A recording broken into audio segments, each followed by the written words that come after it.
Good afternoon. I'm KK Tse. I will be the moderator for this session. Please be reminded the theme of this session is investing in happiness.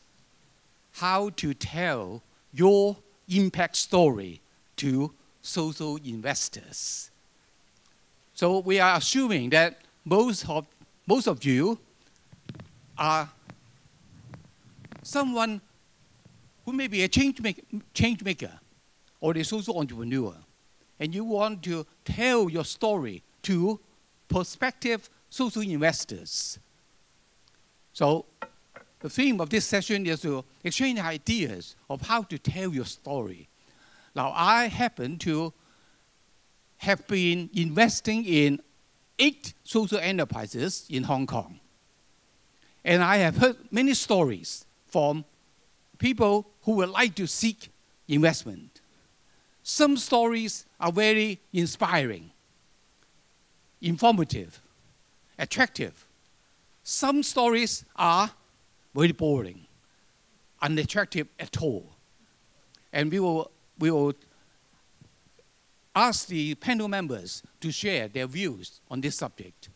Now, we have one more panelist, Mr. Young, who is on his way, but we would like to start the discussion now. Let me have a feel for the audience. Those of you who have invested in any social enterprises, in whatever form, please raise your hand. Have some experience in investing in social enterprises. Oh, I saw a few hands. Okay. Those of you who have a current project that you are looking for investor, please raise your hand. Okay. Slightly more. I wonder who the rest of the audience are. Maybe you would like to know how someone who are looking for an investor would tell the story. But okay, let's start by inviting Mark to say something to us first. He will not repeat what he has spoken just now at the keynote. Okay, Mark, on to you. Okay, thank you. Can everyone hear me okay? Yeah, it's nice and loud. Okay, great. Well, firstly, you're going to be relieved that there won't be any slides in this next session. So I'm going to maybe speak for about 10, slightly over 10 minutes and share with you a little bit about my experience in investing in social entrepreneurs.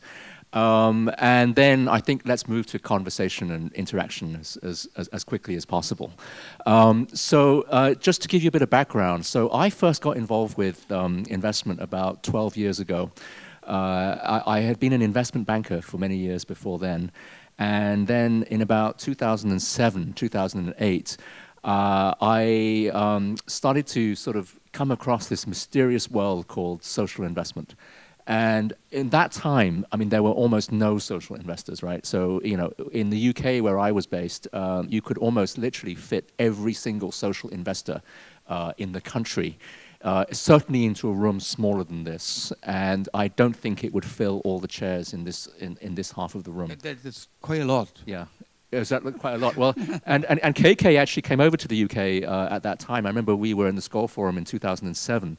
And yeah, I mean, it was very, very small. And we had one investor from Hong Kong who was just exploring getting going. So, you know, we have to be very honest. This is a very, very new niche sector that has been arising during this time.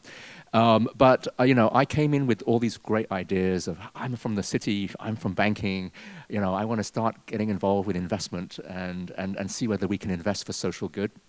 And boy, was that quite an experience, you know, in terms of learning a number of different lessons. Ah, here's David, here's our third guest speaker as well. So, you know, most welcome to come and join us. This is a very relaxed conversation, actually. So, no, most welcome.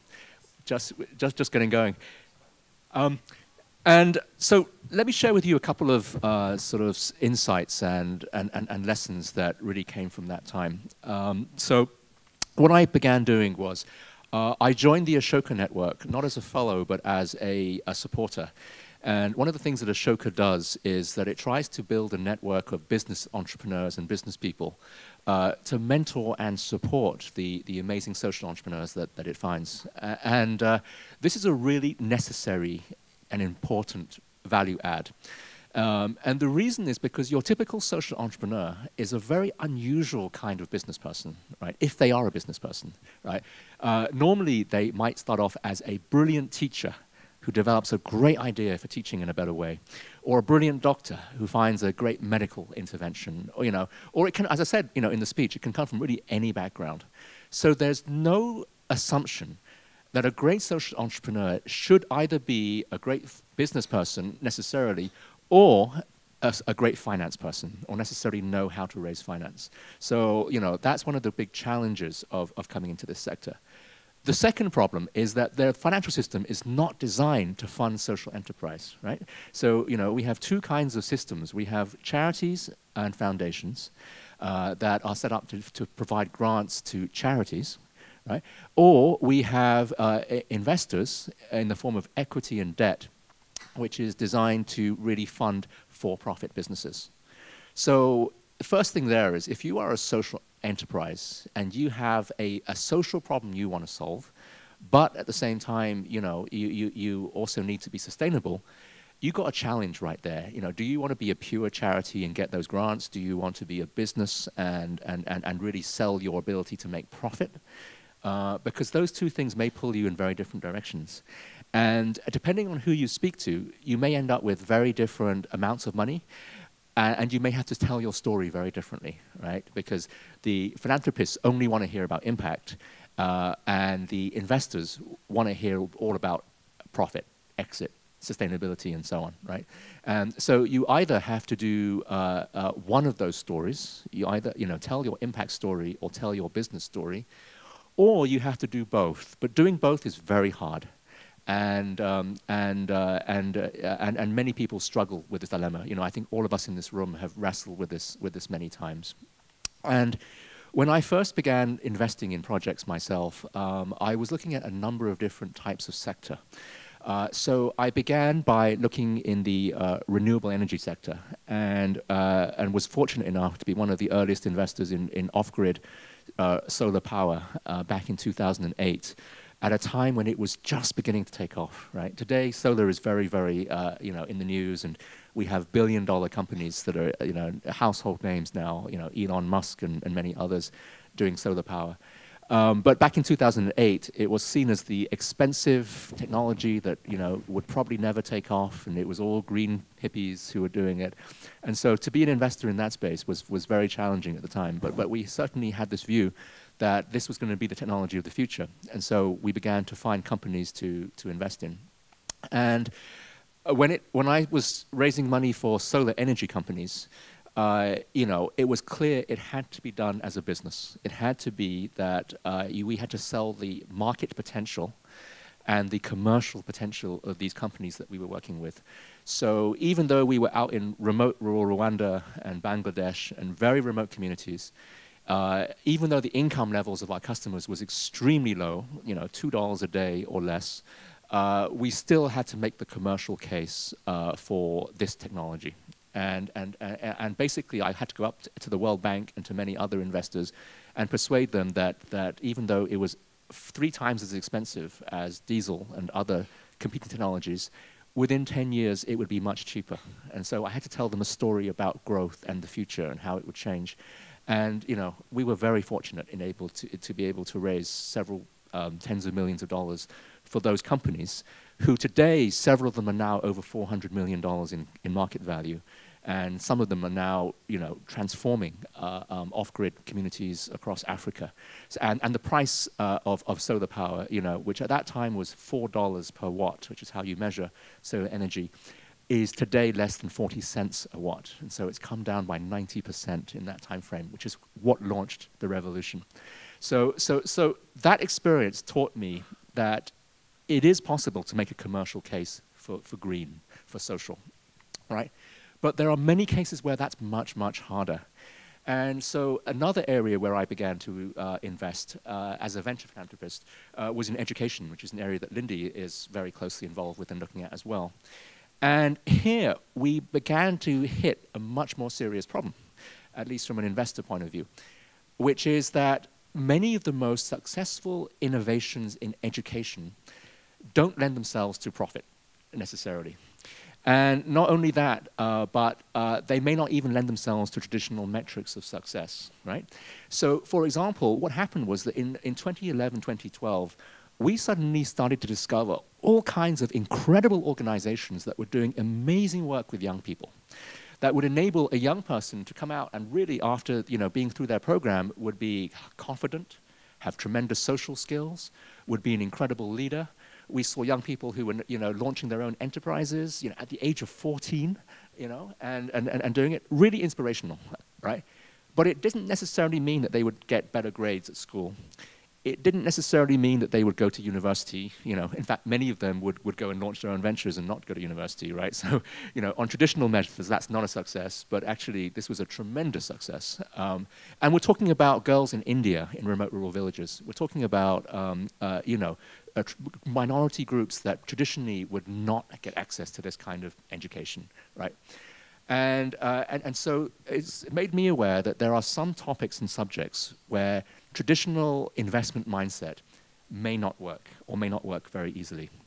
And so I want to just leave you with, or open the discussion with, what I observed was that for the entrepreneurs who were struggling in this space, there were basically 3 strategies that they had to adopt in order to succeed. They had to pick one of these 3 strategies. The first strategy was to say that, yes, this problem cannot be solved as a business, and so I will create other businesses that will support the charity that does this work, right? And so many of these entrepreneurs would launch, a consultancy business, or they would launch some other kind of business that was related to the social problem, but that wasn't directly involved necessarily with the main intervention. And they became business people almost by accident in order to be able to drive it forward. And then the investment would go towards the company in order to be able to make it succeed. Would you give an example? Yeah, so one of the examples is the most recent client that I've raised funding for is a charity in the UK called Feedback. And what Feedback does is they're fighting the problem of food waste, which as David will know, is a very, very severe problem, right? So at least 1/3 of all restaurant food will be wasted. I think that's right. Is that right? And supermarket food and food that you buy, right, is a massive, massive problem. So one of the most effective ways to combat, climate change and these kinds of things is to try and cut that down. So Feedback is a charity that campaigns to cut food waste. They couldn't find a model to make that investable. So what they did was they launched a company called Toast Ale. And what Toast Ale does is it's a beer company that takes bread that would be thrown away and it turns it into delicious beer. And they sell the beer. And it's actually very popular, and it's now really starting to take off in different countries around the world. And so, it's an exciting concept. When you buy the beer, you learn about food waste, and you learn why it's a problem, and all of the profit goes to support the charity. So that's an example of a very creative solution for solving a social problem. But it's not directly doing it. It's a business that generates profits to do that. So that's one strategy. Create a business that can support what you do.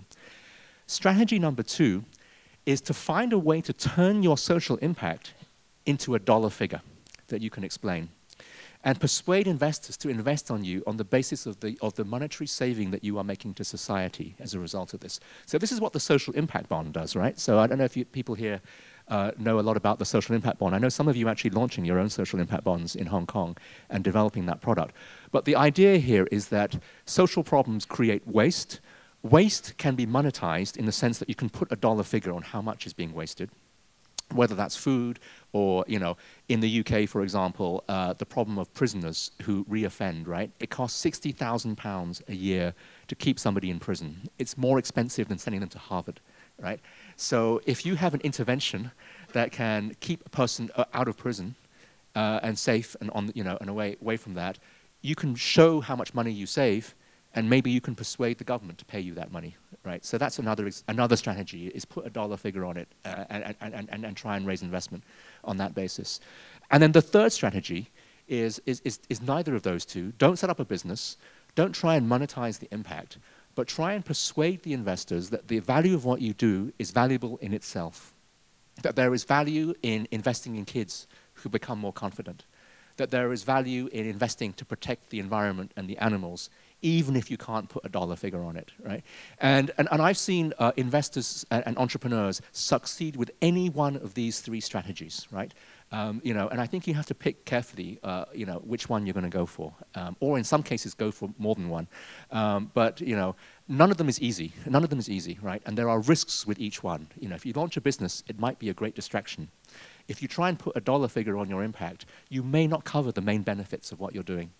And if you try and sell people just on the impact itself, then you know you have to be a great storyteller. And you know, and I'd be curious in my colleagues sitting here as well, which of those strategies they found to be successful. Just briefly on the third strategy, if you just sell the intrinsic value of the impact, and get people to put money into it, would it be like grant, donation, rather than investment? It could be a grant. I mean, it would typically look like a grant. The difference might be that you would be very explicit on what the grant is buying. Right, you know, so this would be, you know, pay for us and we will save this number of animals or protect this amount of land or create these impacts. The other difference is that sometimes you can persuade people to give you a grant on that basis because what you're doing is you're saying that this will enable us to become sustainable and then to do more in future. So it is the same thing. It is absolutely raising a grant. You know, the key here is to tell your impact in the most compelling way. And I think there are probably some great examples in the room of people who are doing that. So we'd love to hear from you as well. So I'll pause there. But I've seen those three strategies succeed. I've seen them fail. They're not easy. Any one of them is difficult, but it doesn't seem that there are many more options out there, although we're trying to expand them. And so I think this is one of the exciting things in the conversation right now is which one of those should we double down on, you know, if any, and you know, and are there other opportunities that are there to be seen? So thank you. Thank you. Thank you very much. Now we'll be very informal. In this session, David and Lindy will each also share some ideas with everyone, and then we'll welcome your questions and comments. I would like now to turn to David. David is the founder of Green Monday. I'm sure most of you have heard of Green Monday, but I'm also sure that most of you do not know the scale of impact that Green Monday has been making in Hong Kong and in the world. He was just named Social Entrepreneur of the Year by the Schwab Foundation at the World Economic Forum. So I have heard him presenting his ideas and his achievement before. Now I would like to invite him to tell us a little bit more about his current work, especially some very recent development, alternative to meat. I'll give you 5 minutes to tell us as much as possible. And then if there are questions from the floor, I'll give you more time. Okay, please. Well, thank you. Thank you for that intro. And well, first of all, it's a huge honor to be selected as an Ashoka Fellow.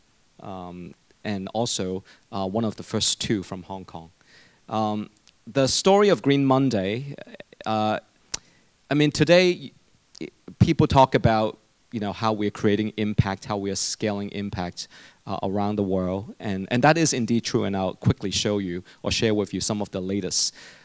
But the journey definitely is not easy. In fact, when we started 6.5 years ago, and definitely over the first 3 or 4 of those 6 years, I mean, people still had no idea what we were doing. People were mocking in front of us that, you know, we're asking people to cut meat to save the world. You know, what type of ridiculous action is that? And people didn't get that why we are a social venture. I mean, people thought we were just a movement and just a campaign. And of course, Asian people, I mean, in a sense, eating meat is also associated with affluence and wealth. So by eating extravagantly or treating as a host to guests, a very extravagant meal, that's also a way to say that, oh, I'm treating you well. 如果唔係就好寒酸啦 ，okay? So all of a sudden, if you treat people 食齋嘅話咧，is people look at you and say, oh, what happened to you? Is your business not doing well right now? So anyway, we have a lot of cultural stigma that we need to break.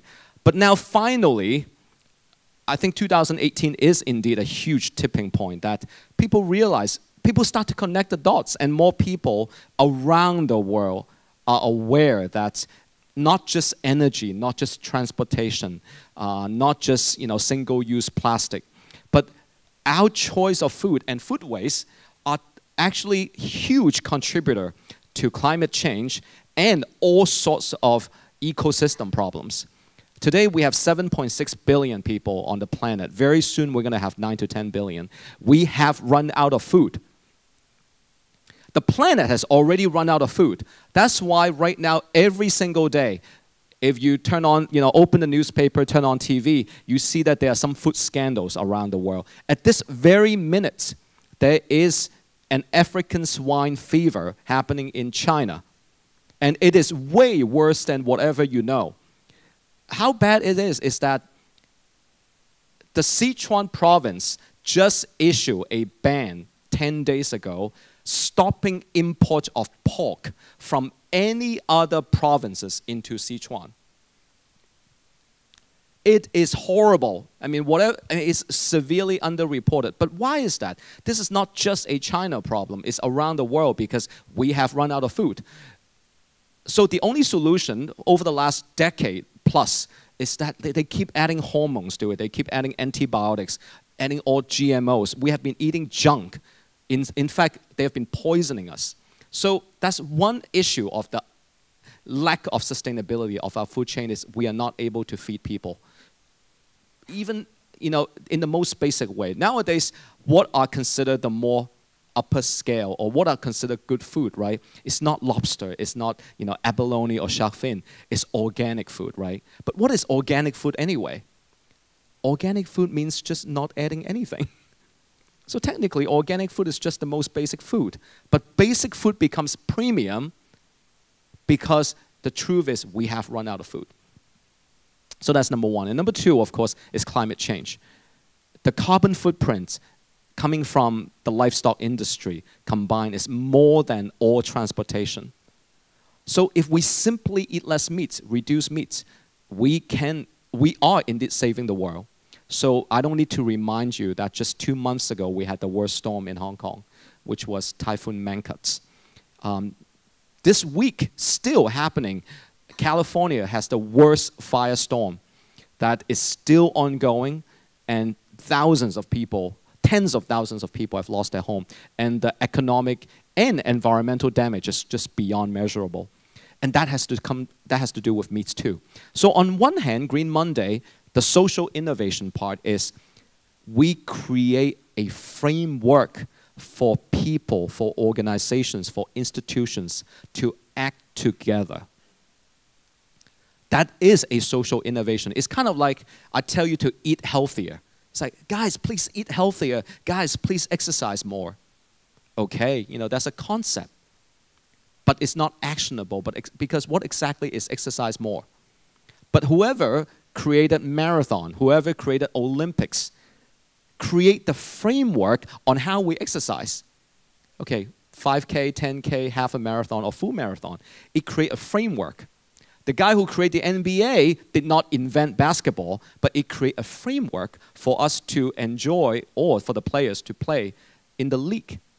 Green Monday create the framework. So most recently, we have conglomerates that are joining Green Monday. For example, in Macau, 2 weeks ago, the biggest employer of Macau, other than the Macau government, is Sands Group. Sands has 7 hotels, including Venetian, Parisian, St. Regis, Sheraton. 28,000 people eat at their cafeteria. These are their staff. And now 28,000 people are going Green Monday every week. That is 1 + 1 = 28,000. Same thing, before I came, I was speaking at the Hong Kong Stock Exchange. And they were having a completely green meal, a Green Thursday meal. And they want to incorporate this as part of their ESG so that other listed companies can follow. Now, there are 2,500 companies that are listed on Hong Kong Stock Exchange, and obviously they hire millions of people. That's the way we scale. That is one part of social innovation. But then the other part is the solution. So just talking about the problem won't solve it. We got to have solution. In the case of sustainability, I have said in all occasions that green cannot just be a charity, because what we are talking about is something that is unsustainable practice. So we must innovate to create a newer and more sustainable alternative.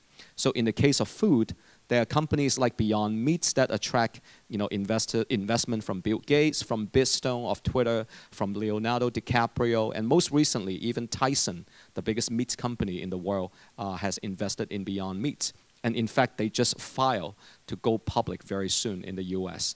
So Beyond Meat, just other than those, they received an award from the UN very recently. And this is quite a milestone. The award is called Champion of the Earth, which is the highest sustainability recognition from the UN. This year, there were 6 winners. They include the President of France, the Prime Minister of India, and then the founder of Beyond Meat, which is trying to create burgers that taste like beef, but it's not from beef, from plants. This has never happened before. I'm pretty sure UN never gave an award to McDonald's. I don't need to Google that. But why is that? It's because this is climate solution. So in the case of Green Monday, with Green Monday, the movement, which is nonprofit, and then with Green Common, which is our destination, and then we recently also, this is very new, is we also announced our own plant-based food technology, which is called OmniPork. And that is a plant-based pork that allow Asian people, particularly because in Asia, pork is the most consumed meat by far. Like, we don't just eat bacon and sausage. We eat like, 小籠包, 小籠包, 點心, 肉餅, you name it, pork is everywhere. So that's an innovation from us. So altogether, I guess today, we are this, kind of multiple facet engine to try to shift individuals, companies, or even governments towards a more green lifestyle and green practice, and use that as just the entry point. We're not going to end with food, but food is a good anchor. But ultimately, every aspect of our lifestyle, every aspect of our society can become greener. Just 2 quick questions. Number 1, Beyond Meat, the burger. Is that available in Hong Kong now? How many, has anyone had Beyond Burger or Beyond Meat? Oh, quite yes. a few. You're giving me a chance to do an advertising. Yes. Thank you. KK 你真係好. So yes, you can find Beyond Meat at Green Common, and there are 7 Green Commons in Hong Kong right now, and there are also many restaurants that are now serving it, and for retail, there are many places that you can buy it. You mean when I go to a restaurant, I can ask for Beyond Burger? Beyond Burger. Yes. Okay. Yes. Very good. Number 2, the pork. Yes. When will it be available? Wow. I did not pay for this. You can pay me later. 我請你食.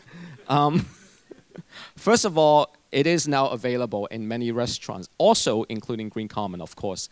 And our retail pack, meaning you can bring it home and cook any dishes yourself. 釀豆腐, 蒸肉餅, 小籠包, 包餃子, you name it. In fact, we'll be launching the retail pack in Green Common next week. So I urge you to try it. And most important of all is this is something that is completely started, incubated by us. So the whole majority of the production actually is done in Asia. So from a cost perspective, it is more cost efficient for us. And we are very close to reaching parity to real pork in terms of price. So you are getting a much healthier and also much greener version of it. And it's something that every person who knows anything about cooking, or even if you are a dummy in cooking, you will know how to cook it. It's very easy. Thank you, thank you. Now, Lindy. Now, Lindy is the CEO of Social Impact Partners. You invest in social ventures, not just social enterprise. You invest in all sorts of things. Could you tell us more? Sure. Well, SIP, Social Impact Partners, is actually a venture philanthropy fund. And venture philanthropy fund. Yes. So there is an element of investment and also an element of philanthropy. Correct. Okay. So I think where when Mark was sharing about the 3 different strategies, I think we actually have the setup where we have the widest mandate. So we can utilize grant funding all the way to an equity investment. We found that our most effective strategy tends to be the recoverable capital. And in terms of our portfolio, we've deployed a first portfolio in 5 organizations. We call them SPOs, social purpose organizations. But since we have Mark here, I shall adopt his terminology. All of them are change makers. So in the 5 change makers that we have supported in the first fund, I would say that all 3 strategies were adopted by different organizations.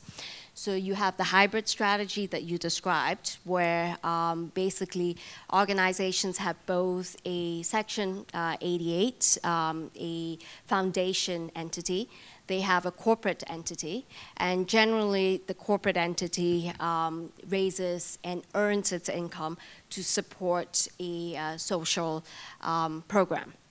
And then you have the pure nonprofit, foundation type setup, which is basically selling the I would say on good faith the actual outcome that we're after. And the part that we found, the structure we found the most, I would say, challenging is the third one that was described, meaning that when you want to tell your story and you're trying to sell your impact, you're trying to put a monetary value on that impact. We found that, at least locally, there isn't a sort of common source of data. So in order to come up with that number of what you think your impact is, a lot of SPOs, tend to have to come up with their own assumptions.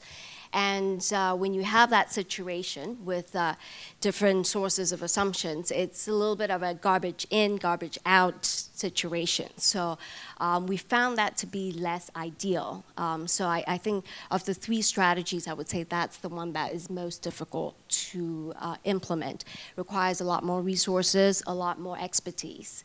But I think Mark mentioned a little about SIPs, pay for success structures, which is something that's being. Do you have a project in your portfolio which is? We just launched our second fund over the summer, and in the second fund, we are looking at a potential investment in the PFS. And one of the struggles is with the PFS, you're actually going to have to be paid for the outcome. And so in order to be paid for the outcome, that outcome needs to be measured and needs to be tracked and monitored very carefully.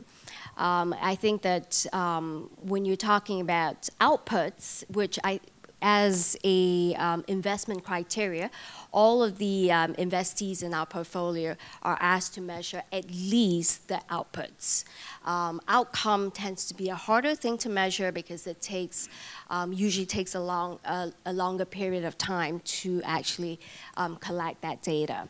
But in the PFS situation, it has to be structured in. Okay, of the three strategies, I think the one that most of us know least is the second one, pay for success. Or in the UK, they used to be called social impact bonds. Maybe Lindy and or Mark, tell us a little bit about it, because this is catching on in Hong Kong. Even the government, SIE fund, is considering supporting pay for success. So tell us a bit more. So the idea is that there are many social problems that you can put a dollar cost to, but that nobody does. And the reason they don't do it is because either the benefit is too widely spread, or it's a cost to society, not to any one individual. So therefore, there's no incentive to do that. And so a number of mechanisms were proposed about, I think, 7 or 8 years ago, starting in the UK, around how could we turn these social problems into something which somebody is willing to pay for. And so the first example that they picked was this issue that I mentioned about prisoners. You know, if you have an intervention that can keep a prisoner out of prison, then you can save a lot of money, right, to the state. And the state should be willing to pay you for that. So, so they created this thing called a social impact bond, which is, it was £50 million was the first one that was done. And so it was bought by investors who essentially were willing to put their money into a charity that would deliver an intervention that would keep prisoners out of prison. And by looking at how many prisoners they succeeded in making sure that they didn't reoffend, the government would pay. The government would pay the charity, and the charity would pay back the investors. So if they didn't perform, then the investors would lose the money, and they received a return, which was, you know, the higher the performance, the better the return to the investor.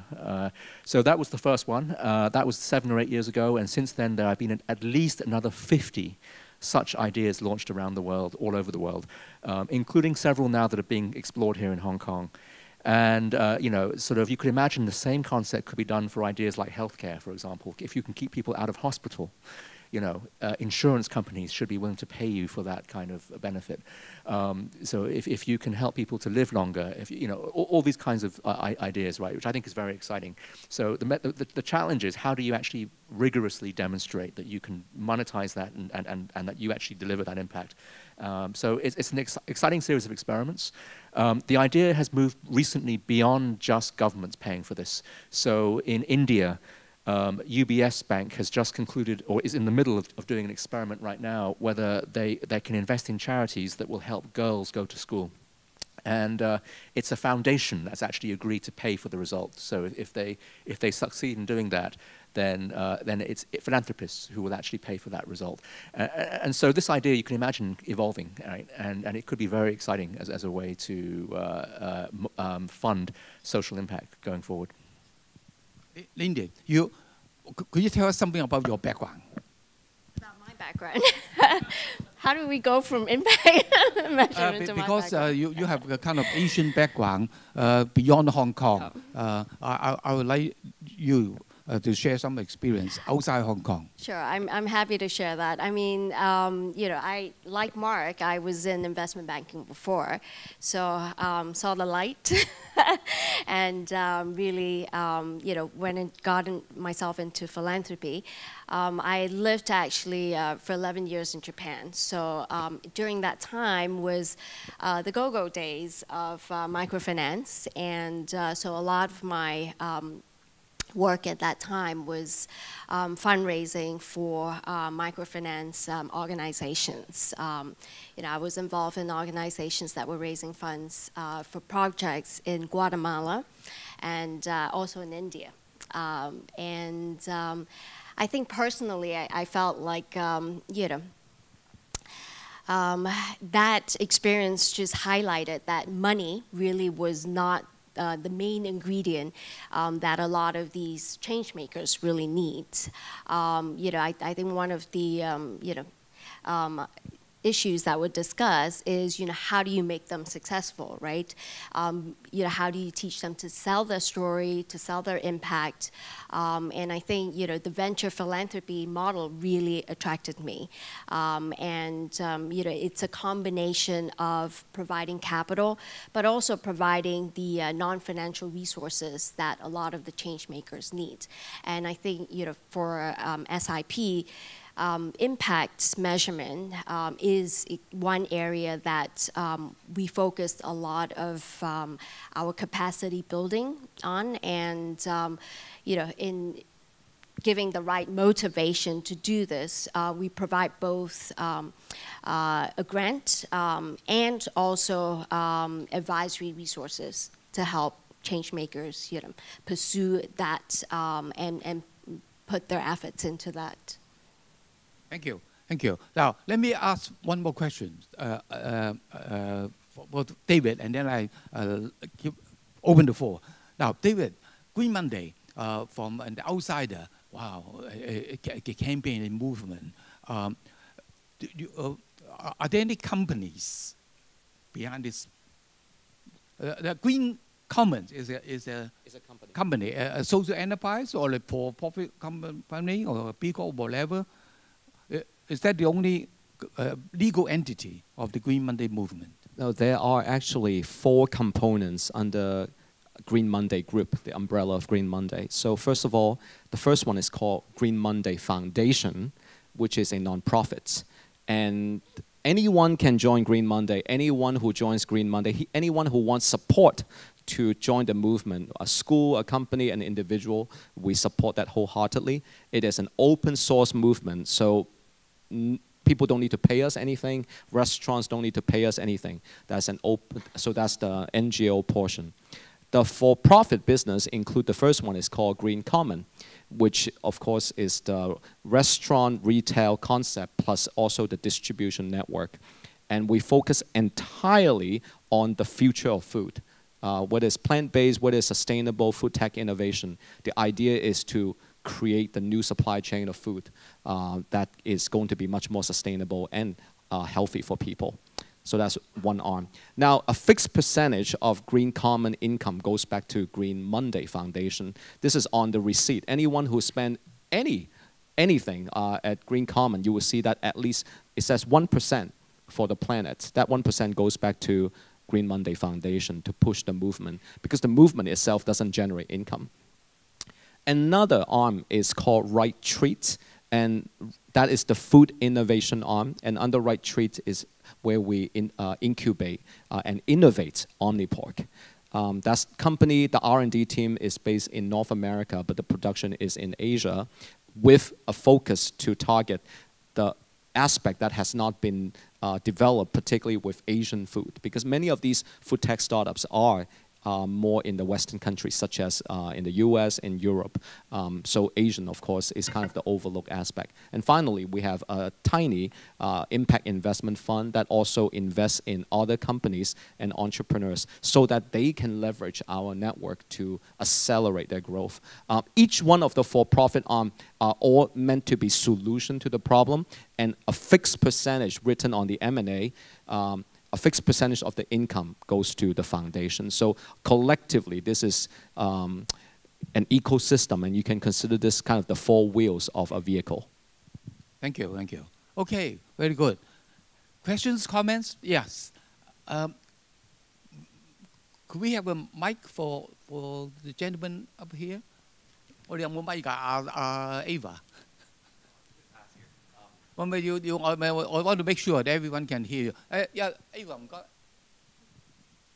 and then someone at the back after Arnold, please. Hi, my name is Arnold. I'm the founder of Teach for Hong Kong, SPO that SIP supported. I think you guys, today's topic is about like sharing. Sorry, just make sure. At the back, can you hear him? Okay, yeah, please. So my question is about today's topic, like really sharing impact stories to your investors. And I think sharing impact stories need a lot of team capability as well. You need people who understand how to measure impact. You need people who understand how to have the marketing angle to create and curate those stories. like how, as a funder or as Ashoka, as a venture philanthropic firm, or as an entrepreneur like David, how do you think like social enterprises should build these kind of like capabilities within their firm to like really kind of have the capability to create those kind of stories? By the way, Arnold is the founder of Teach for Hong Kong. He is a great storyteller. I have watched him when he told a story. Hardly anyone could resist supporting him. Okay, but he still want to improve. So, any advice, suggestion for him? I do think anyone involved in impact or social, storytelling is probably the most important skill set. Because we're not here just to sell a product. We're not here just to say, oh, buy this, you know, although eventually maybe it is in fact a commercial transaction at the end, but that's not the reason that get people to take the action. It is the story, and I'm sure there's an element of telling people what's wrong with the existing system, what is lacking, and how they can help, how each one of them, by taking action, can help. So I just cannot emphasize enough how that aspect, and in general, whether it doesn't mean you think about improving your storytelling skill when you want to become a social entrepreneur. I think that applies to any industry or anyone. That is one of the skill, in fact, that's the least developed, particularly in Asia, I think. What is unique, because I spent many years in the US. I went to high school, college, and then worked in the US before I came back. I was stunned by how, you know, even that was 20 years ago, but same thing is, you know, a 20-year-old with a good idea can get funding. In the US. In the US, and now, of course, more global too. But in the US, it's most prominent, of course, particularly in Silicon Valley.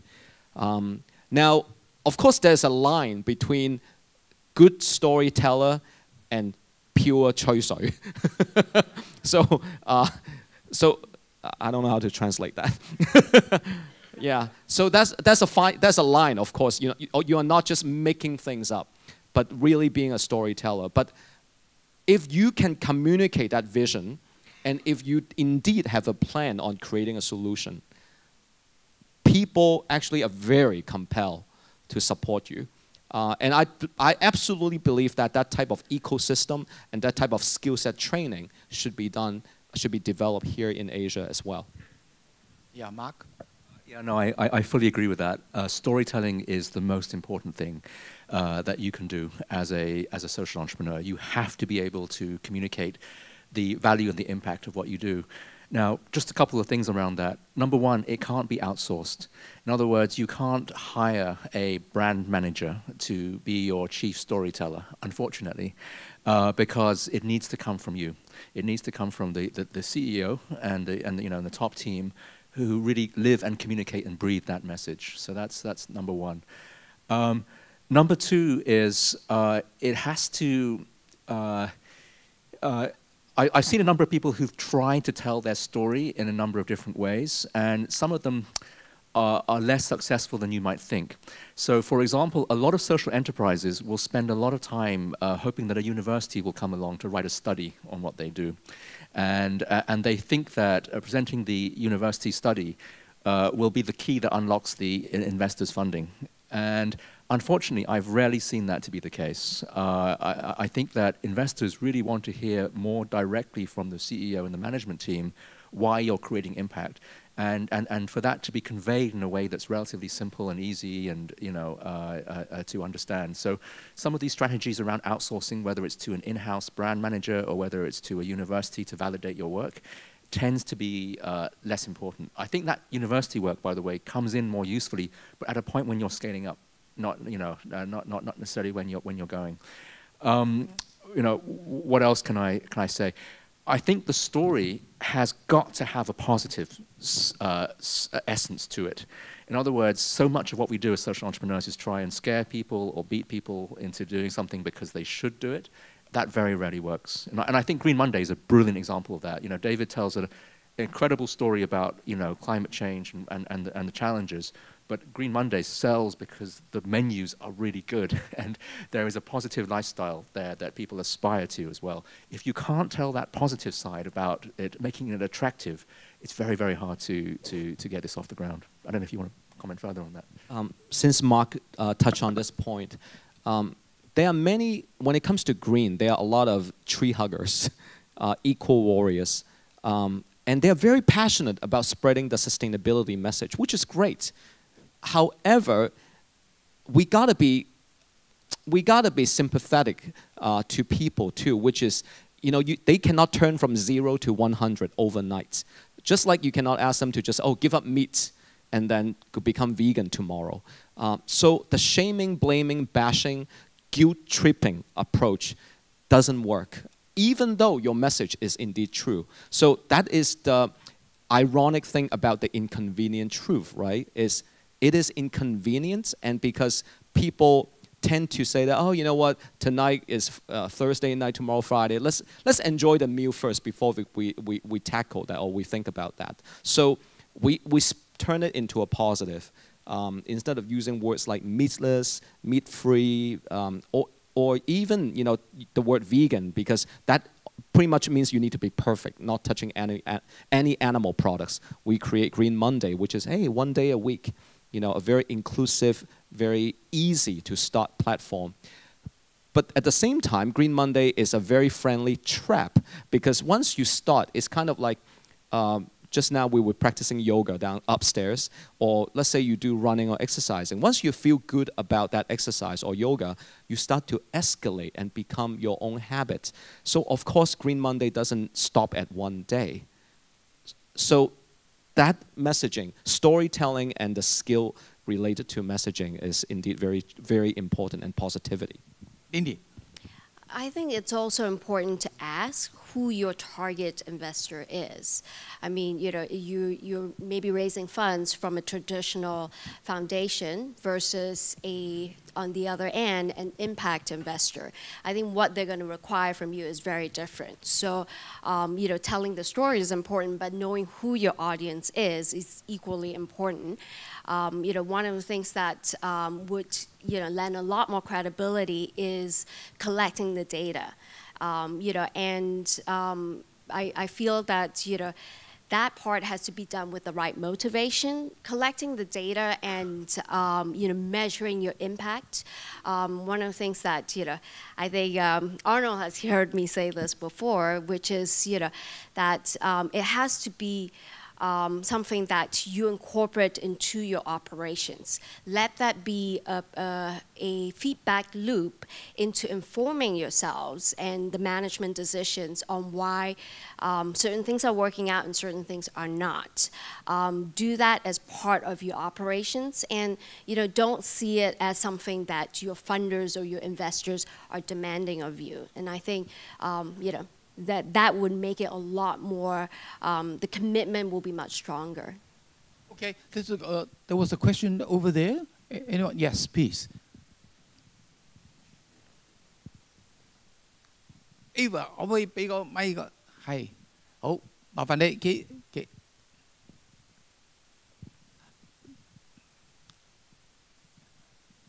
Hello. Yeah, please introduce yourself. Hello. Is it working? Okay, good. Can hear. Hi, everyone. My name is Kobe. So thank you so much for David's and Mark's and Linda's like speech, and it was really great. So we're just talking about like when you like a great impact story. So it's all about possibility. Like it's all about like making a great impact. But however, like, you know, it's like as the social medias and technologies are now these days are very like it's growing. So how do like social enterprise like react to the haters and the negative like feedbacks or response?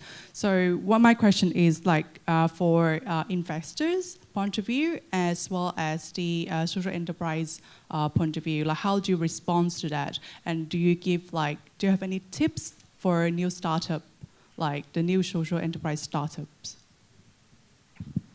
Thank you. Any tips on how to deal with the negativity on social media? Yeah, that's right, yeah. Well, first of all, you're not going to please everyone. That's number one. I think I learned that a long time ago. In fact, fundamentally, if you're an entrepreneur, it doesn't even if you're social or non-social, if you're starting something, 99% of the time people don't agree with what you're doing anyway.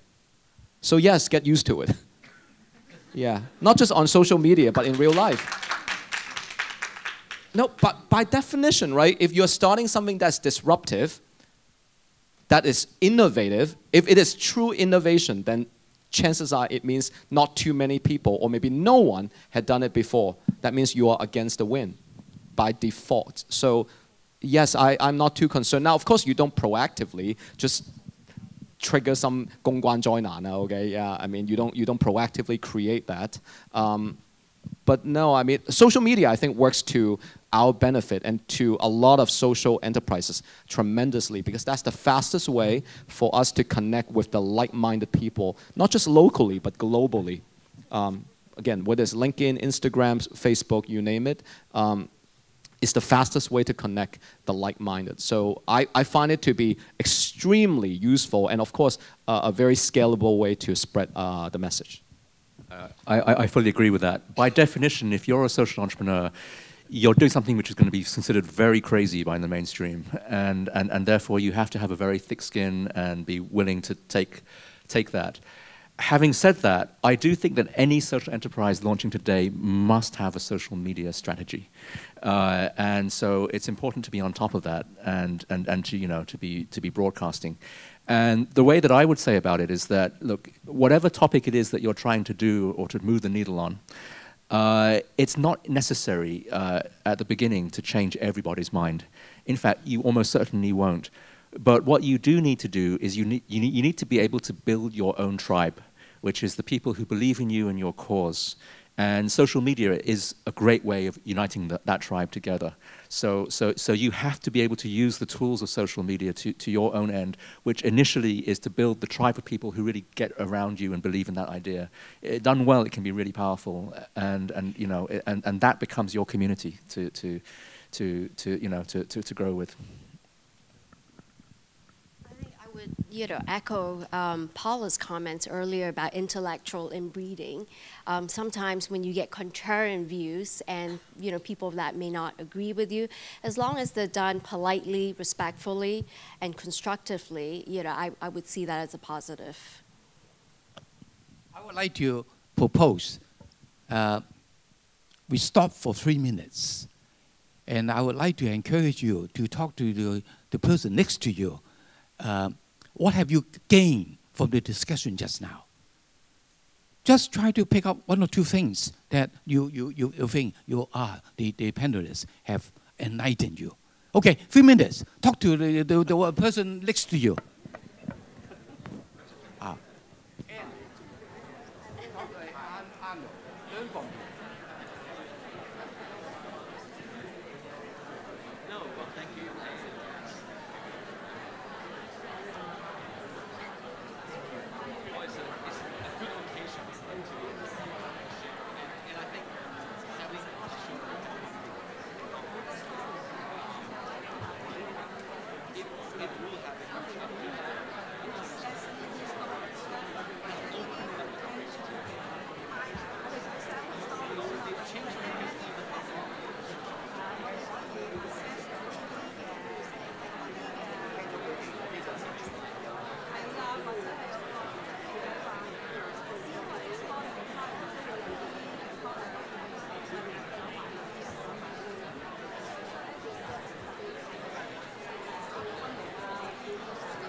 Half a minute.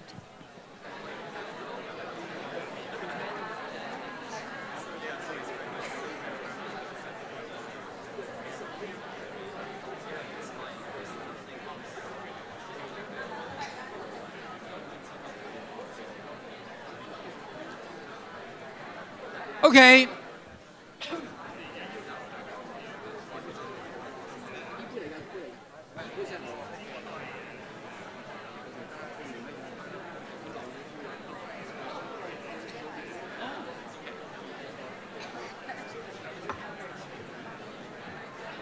Okay. Now, if you have anything to ask the panelists, or okay, James. 唔該，Ava 呢個有位。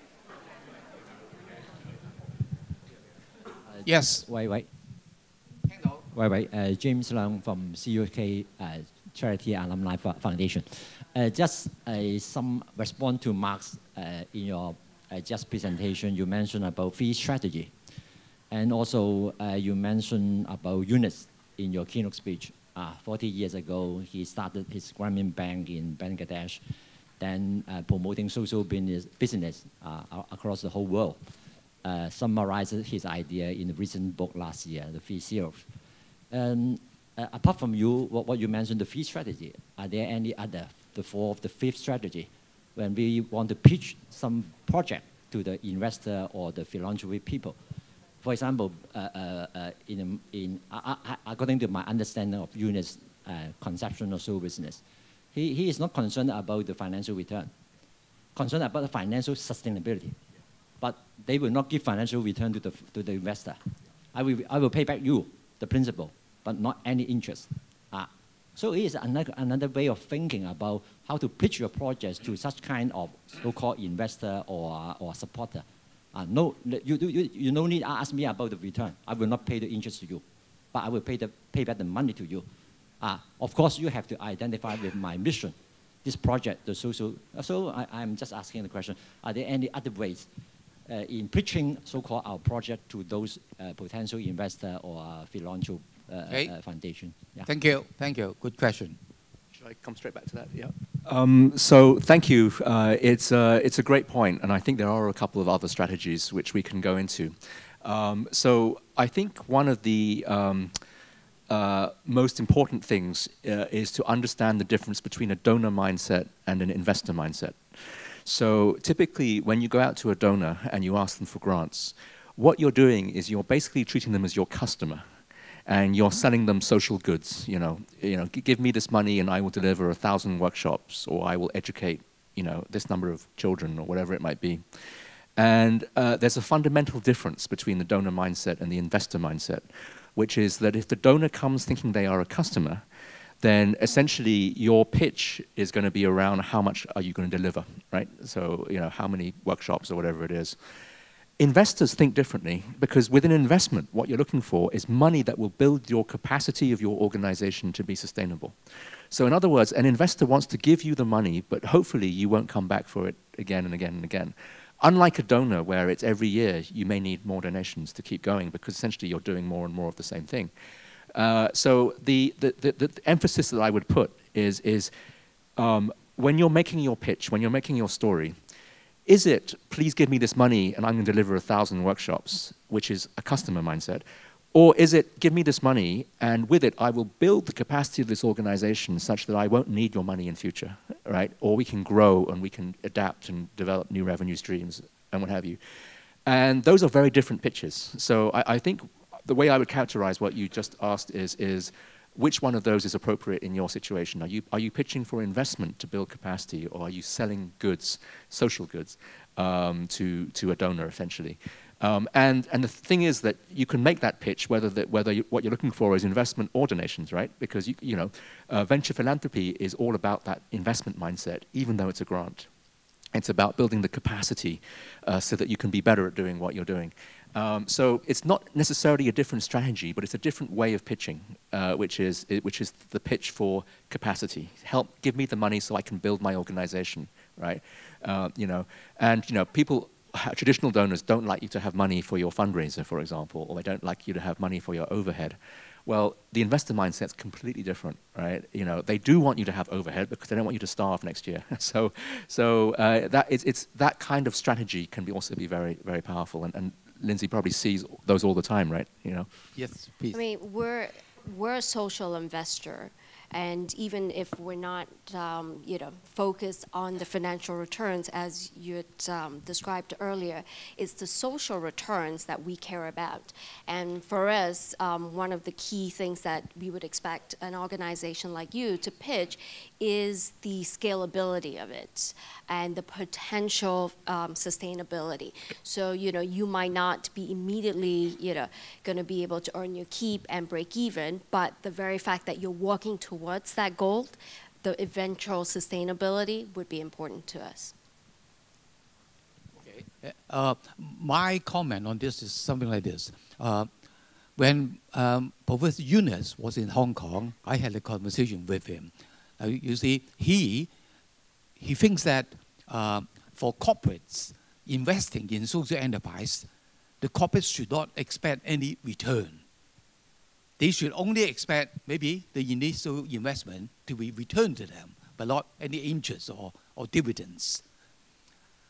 Whereas myself, in Hong Kong, whenever I start a social enterprise, and I invite people to invest in my social enterprise, I promise them that if we are successful and make a profit, then we'll give you dividends, although capped to 1/3 of all the profit. Anyway, I saw a very lively debate on this issue in Stanford Social Innovation Review. A lot of people discuss this issue too, whether or not we should allow return in terms of dividends or interest to investor, or we should follow Professor Yunus, just ask for money and then even if we are successful, low financial return.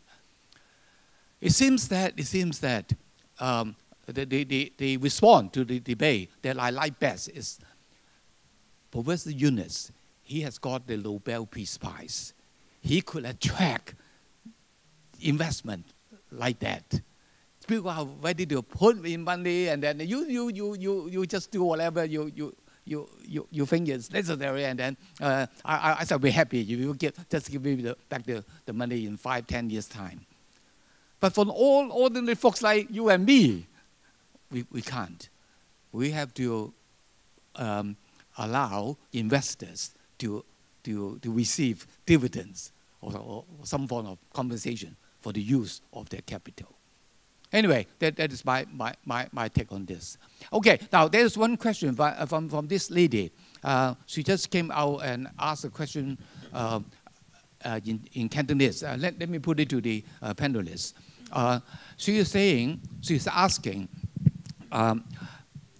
there must be a lot of social enterprises or change makers or social entrepreneurs who have good stories to tell.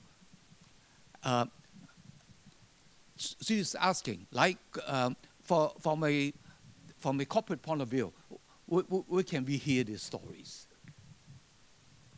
There might be stories that they would like to support, but where can they hear these stories? Is there a platform in Hong Kong that social entrepreneurs could pitch their ideas and attract support? I'm not aware of it. Maybe you could enlighten us. I mean, I'm not aware of it, but from an international perspective, if you want to hear about the Ashoka Fellows, we put every single one of the Ashoka Fellows profiles up on our website. So at ashoka.org, if you go to that, you can see 3,600 profiles of leading change makers around the world, including David and our first two from Hong Kong, who went up yesterday. So it's it's summarized by the individual, the idea, the social problem they're solving, and their solution as well. So you can see all these different kinds of solutions and how they're working. So it's a very searchable database if you want to use that. I think the question is about accessing the pipeline of potential investment opportunities. And I would say that the simple answer is lots of coffee, lots of caffeine. It's actually a pretty small community in Hong Kong, whether it's in terms of social enterprises or social investors. And once you've established what exactly your investment criteria is, then you'll start getting the calls sooner than you think.